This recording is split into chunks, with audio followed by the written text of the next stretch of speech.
Hello friends, आज की motivational कहानी का शीर्षक है इंसान की कीमत।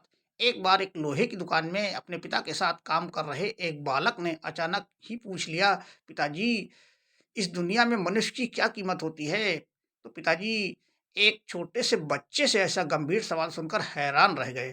फिर वो बोले, बेटे, एक मनुष्य की कीमत आंकना बहुत ही मुश्किल है। वह तो अनमोल है। बालक ने कहा, क्या सभी उतने ही कीमती और महत्वपूर्ण हैं? पिताजी बोले, हाँ बेटे। बालक के कुछ पल्ले नहीं पड़ा।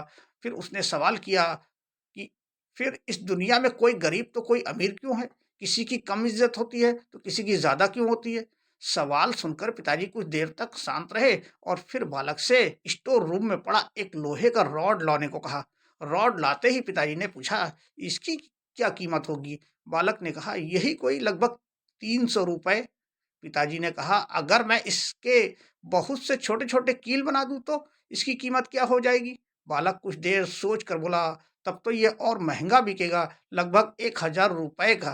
पिताजी ने कहा, अगर मैं इस लोहे से घड़ी के बहुत सारे स्प्रिंग बना दूं तो? बालक कुछ देर सोचता रहा और फिर एकदम से उत्साहित होकर बोला, तब तो इसकी कीमत बहुत ज्यादा हो जाएगी। पिताजी उसे समझाते हुए बोले, ठीक इसी प्रकार मनुष्य की कीमत इससे नहीं है कि अभी वो क्या है, बल्कि इसमें है कि वो अपने आप को क्या बना सकता है। बालक अपने पिता की बात समझ चुका था। दोस्तों, इसका मतलब ये है कि हम अपने आप को मूल्यवान भी बना सकते हैं या फिर नीचे भी गिरा सकते हैं। तो आज से जो आपको बनना है उसकी तैयारी शुरू कर दीजिए। और यह कहानी आपको कैसी लगी हमें कमेंट के द्वारा ज़रूर बताइए और अपने दोस्तों के साथ शेयर भी करिए। और ऐसी ही मोटिवेशनल कहानियों के लिए हमारे पेज को फॉलो करिए। धन्यवाद फ्रेंड्स।